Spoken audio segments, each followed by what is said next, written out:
The Producers by Mel Brooks tells the story of a Hollywood producer and an accountant who come to the realization that you can make more money from a flop than from a hit by selling more shares in the play than 100% and then promise of paying back the investors with the proceeds. Well, that sounds like the exact business model of every influencer brand partnership. Yeah. Then you write the world's worst play, aka Springtime for Hitler, while spending almost none of the investment. Then, when the play bombs, you just tell them, sorry, investors, it failed, no profits, and walk away with their money. A flawless plan. Just need a little pyramid shape and maybe some essential oils. Yeah. Spoiler alert, though, and the producers, the play isn't taken as a musical love letter to the Fuhrer, but a fabulous piece of sarcastic humor. The play is a hit, and now they have to pay back more than 100% of the proceeds. That's the worst case scenario. Success. How terrifying. Yeah. Now, to know the rest, you're going to have to watch the movie or see the Broadway play. This scam is a variation on the Ponzi scheme, named for Charles Ponzi. But it turns out he wasn't the first to pull the scam. Welcome to another edition of History is Criminal. In this episode, we're going to take a look at the original Ponzi scheme, and we're going to welcome to the show a special co host, my beautiful wife, Kimberly Biddick. Welcome to the show. Thanks. But I have to let everyone know I was forced here against my will. I don't like history. I don't follow history, which apparently makes me the perfect co host. Imagine that. This is what happens when you marry a historian, folks. Okay. In the basic Ponzi scheme, you offer super high returns on investments saying they have very little risk. It helps if you have some seed money because you want to be able to pay dividends to those early investors. Then others see how they're making money so easily and want to get in on the payout. What your investors don't know is that there's no actual real investment. A question. Are these people unfamiliar with the phrase too good to be true? Maybe so. The key here is to make sure your new investors always outnumber your old investors so you can continue to pay that monthly check. Problem is, you have to know when to cash out yourself. The scam can only run as long as you have new investors and people don't want to pull their money out. Charles Ponzi played this Scheme? You mean scheme? scheme con anything other than what I almost choked on trying to say in 1920, and he took in 15 million. I might actually have to edit that part. 15 million or 235 million in today's money. The fame that followed his arrest earned this type of scam the name Ponzi scheme. But he wasn't the first to play this con, nor was he even the most successful. The first two recorded Ponzi schemes were pulled off by women. Woohoo! Women, one American, Sarah Howe, and her Ladies Deposit Company that targeted unmarried women of the 1870s, and one German, Adele Spitzeder, who first played the scam in Munich, Bavaria in the 1860s. Because even fraud has a manly origin story. Love that for us women. But how typical that we are. Yes, it's truly shameful they don't get the credit and to be remembered as massive scam artists. Adele Spitzender was born into a famous acting family. Both her parents were highly acclaimed actors who'd even given command performances before the King of Prussia. Ooh, how fancy. Yes, fancy indeed, Kim. However, they didn't want their daughter to follow in their footsteps. Her mother even tried to convince her to stay away from the theater. Let me guess. That just made her rebel more and want to act even more. How'd you guess? Because we have two daughters and gray hair. The gray hair to prove it. In her early career, she met with some success and received positive reviews for her work. It seemed she had some talent, but other things seemed to hold her back. She would blame it on professional jealousy, but others thought it might have been something else. She could find work, but was unable to land the big leading roles she thought she deserved. What was the issue? Well, it might have been twofold. First, she was described as, quote, not very beautiful, square face with rough traits, out of which a long, broad nose protrudes. There was also issues of her homosexuality. I can't imagine 1860s Bavaria, aka Germany, was the most LBGTQ friendly society. Convinced that she was still going to make it big, she began to live off credit, causing her to go deeply in debt. Well, if people talk to me like that, I would steal their money too, just out of spite. I can see that happening. Her mother stepped in and offered her a monthly allowance of 50 gulden, that's Gulden, a month if she would give up acting. What is a golden? And don't pretend you didn't have to look that up. It was the money used by Bavaria before it became Germany. 50 was about enough to rent a small apartment and buy some food. And yes, I had to look that up. This was not nearly enough, however, to support her lifestyle, girlfriend, 6 dogs, hotel bills, and parties. Geez, that's not a lifestyle. That's a reality show. Coming to the CW fall of 69. Oh, so what does a woman do in 1869's Bavaria with acting skills and a butterface? Did you just call her a Yeah, butterface? I called her a butterface. Yes, yes, yes, yes. Like Adele, history is not pretty. But to get some quick cash, she had to find someone with a little money who was equally desperate and convince them you can make them rich. According to a contemporary account in Harper's Weekly, she placed an ad in the major Bavarian newspaper asking for a loan of 150 guldens that she would repay in 2 months with 10% interest. Now, this would equal 60% APR, which is an incredible return. So it took a little time for her to find someone willing to loan her the money. This allowed her to start, yeah, I'm going to butcher this really bad, but I'm going to give it a shot. Spitzendersche Private Bank in 1869, operating in the poor neighborhoods of Munich. Wasn't hard at all to find people hoping to make easy money. The scam is actually very simple. Tell people you can guarantee them a monthly income off the interest of their investments. Take the money invested by new clients to pay the interest on the earlier investments. People seeing your earlier investors making easy money and they come running to give you their money. So she was just like, trust me. And they did. Wow. Yeah. Oh, Mick, and you can trust me with your money. Yeah. Yeah, I know. Boom, the world's first recorded Ponzi scheme. To be clear, Charles Dickens did describe something eerily similar in his 1844 novel, Martin Chuzzlewit. Gotta love Dickens when it comes to name Chuzzlewit. And again, in his 1857 work, Little Dorrit. Now, that's a lot easier to get by, Little Dorrit, as opposed to Chuzzlewit.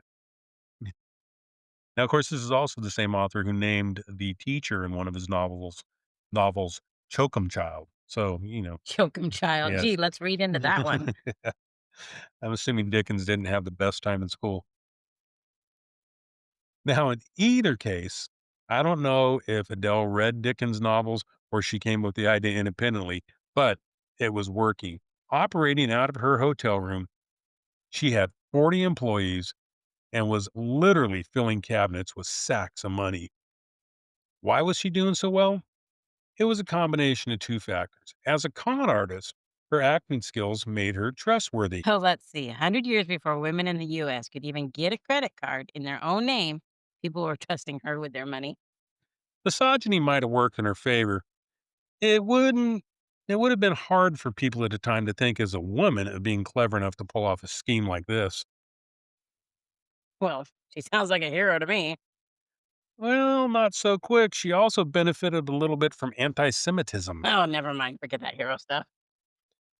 Many common Bavarians bought into the stereotype that Jews controlled banking and couldn't be trusted. So they were happy to have a quote Christian bank to put their money into. So, little ironic that they were scared that Jewish bankers were going to steal their money. So instead, they willingly turned it over to a con artist. Then there was the fact that she issued no bonds or stocks, which actually caused the mostly illiterate poor to trust her even more. What's that saying about a fool and their money? Yeah. Hard to feel bad for the stupid anti-Semites. That's true.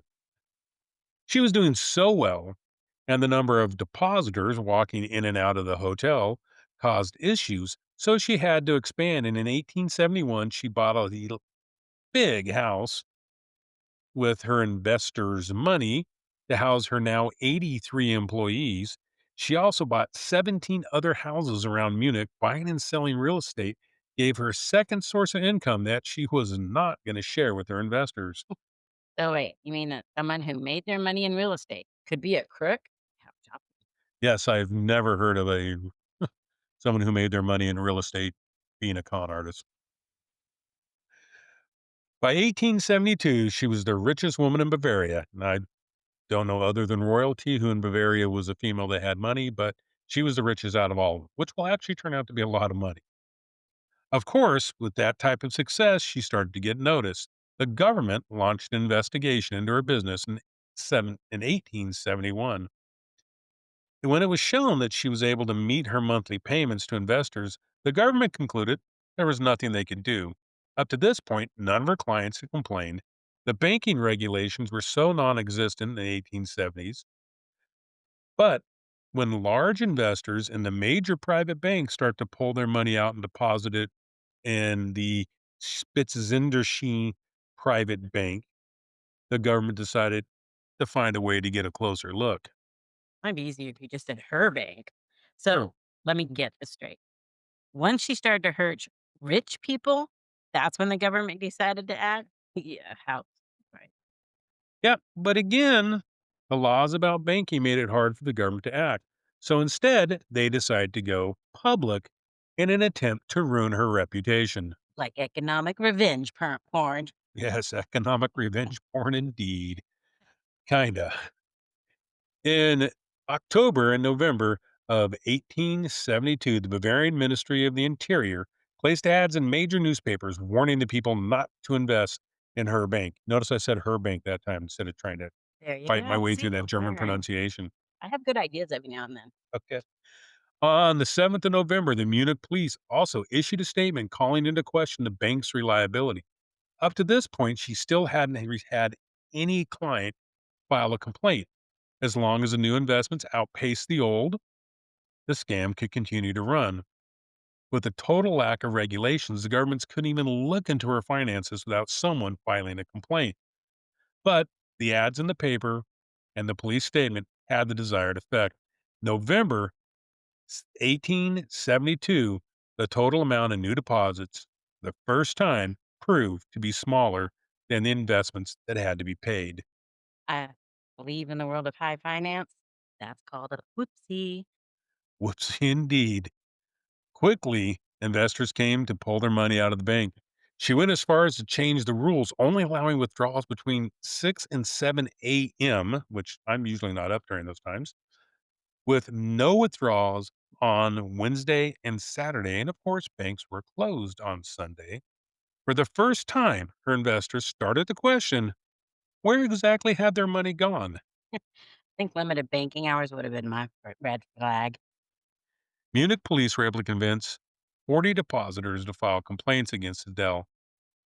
This enabled the government to take a look at her books. 60 other investors, spurred on by competing banks, showed up at her home demanding their money, which of course she didn't have.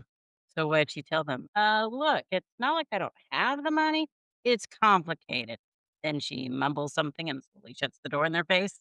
Yeah, just like I do when you try and tell me something to do that I don't really want to do, just mumble and shut the door. Yeah. And when the whole thing started to unravel, turns out her books were basically non existent. Then her close friend, who was also her top broker, was caught when she tried to flee the country with 50,000 gulden, nearly 10 million in today's market. Close friend. Is that what they called it in 1870? Well, that or confirmed bachelorette. She claimed it was a gift from Adele, but police weren't buying that. They were able to uncover 32,000 victims of the scam, totaling 38 million gulden, or roughly 523 million in today's money. That is more than double the take of Charles Ponzi. Woohoo, go girl power. Girl power indeed. Now, at trial, she would, of course, denying having done anything wrong. The evidence, however, told a different story, and she was found guilty, but not of fraud. Her actions didn't meet the legal definition of fraud at the time. She was convicted of failing to keep records, embezzlement of clients' funds, and an excess waste of money. Wait, you can get locked up for wasting money. Does our government know that? I know a few folks who could be locked up. Yeah, I can think of one for sure. She was sentenced to 3 years, 10 months. Just goes to show that even in 1870s Germany, white collar crime was punished far less than the common thief. I've waited longer for concert tickets than that. Yeah. While in jail, she wrote her memoir. Didn't someone else write a memoir while they were in the Munich jail? Someone with a tiny mustache? What, do they just hand out typewriters in jail? I don't know, maybe it's a Munich thing. Go to jail, become an author, like some kind of criminal career day. Here, have some high treason. Here's some paper, write about it. After getting out of jail, one of her victims came to her rescue. Marie Riedmeier was the widow of a former judge who had lost money in Adele's scam, but she gave her a place to stay and helped support her. Another close friend? Sounds like a very close friend. While living with Marie, Adele composed music and even acted under the name Adele Vio. And in 1878, she published her memoir. But scammers got a scam. Soon, she started to sell promissory notes with the disclaimer that they were backed by no security, and the buyer forfeited any right of repayment if she didn't have the money. This led to her second arrest, along with Marie, who was now her partner.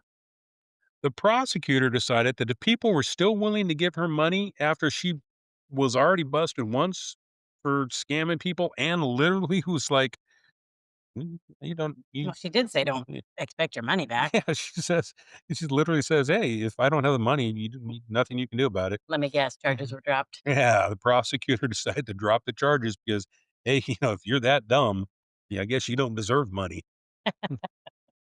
For the rest of her life, she lived by mooching off of friends, and she still collected that allowance from her mother.